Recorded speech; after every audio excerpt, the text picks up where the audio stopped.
సంక్రాంతి పండక్కి పిలిచా సంక్రాంతి పండక్కి పిలిచారని నా పార్వతమ్మ పుట్టింటికెళ్ళింది. ఎప్పుడో చూసింది అమ్మని.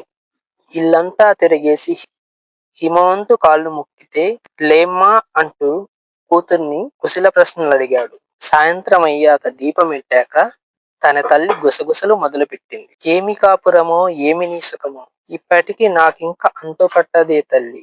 ఏముందని వాడిలో నీ కంటి చూపులో నాకంతు పట్టదే పిచ్చి తల్లి. మూడు కళ్ళు మూసుకొని ముడకలో ఉంటాడు. ఒకదాని బదులు ఒకటి తెరిస్తే ఒకటా రెండా నిలువెల్ల లోపాలు లెక్కలేనన్ని నా పిచ్చి తల్లి. విన్నాది పార్వతమ్మ చిరునవ్వుతో తల్లి గోడంతం విరిసింది. ఏమి లేదని నాకు బాధ పుట్టిందే, నాకేమి లేదని భయము పుట్టిందే. ఇంటి పేరు లేనోడు కనుకే పార్వతీపతి అంటే పలుకుతాడే. బుద్ధులను నేర్పేటి తండ్రి లేడంటావు, వేదానికి బుద్ధి నేర్పేటి గురువెవ్వడే. కుచేలుడింటిలో దీపమై ఉంటాడు, కాలుడిని కాలితో తట్టి నిలదీస్తాడు. దిక్కు మొక్కులేని దివంగరుడంటావు, దిక్పాలకులెల్ల మొక్కేటి దేవుడమ్మ.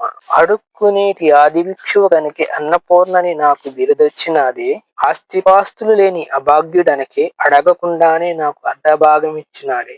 సరదాలు లేకుండా హరికి ప్రియసకునైనాడా, విలువ లేకుండా విరాచి తన ప్రియ శిష్యుడైనాడా. కాదనే అనకుండా అడిగింది ఇస్తాడే, అంతకన్నా ఐశ్వర్యమెవ్వరిదమ్మ. చెప్పకుండా చేరి చిలికితే కడలి, తప్పు మీదని చెప్పి తప్పించుకోక పాషాణమని తెలిసి పిల్లడిగారని పట్టి మ్రింగిన తండ్రెవ్వడమ్మ. పన్నగపు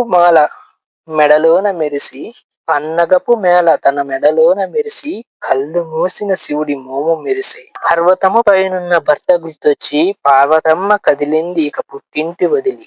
ఆది దంపతులంటే అంతేగా మరి, ఏ దంపతులైనా ఇలా ఉంటే సరి.